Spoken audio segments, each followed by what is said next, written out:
Hello YouTube, Triumph Guy here today, and I've been working on my mum's car. I was just about to do the brakes and I thought, oh, I'll just double check the oil, and this is what I found. So I just opened up this, and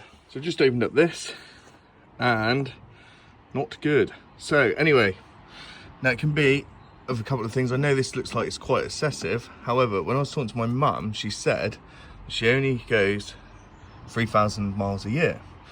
So what this could be caused by is essentially doing short journeys will mean that the condensation will build up in here and the breather won't activate.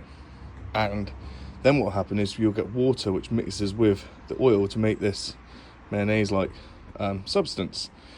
Now obviously the other thing it could be is if there's a head gasket failure, but this car hasn't overheated and it's done really low miles, and I don't think it would be that.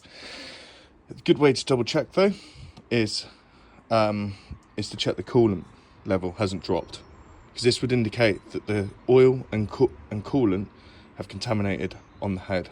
So just double check to make sure this hasn't dropped significantly. So just to check the level there, as you can see there's the full, and the line at the bottom which is a little bit out of focus, just trying to focus on that now, that's the low mark. So providing that it stays between them and doesn't drop, then you know that it's probably the breather.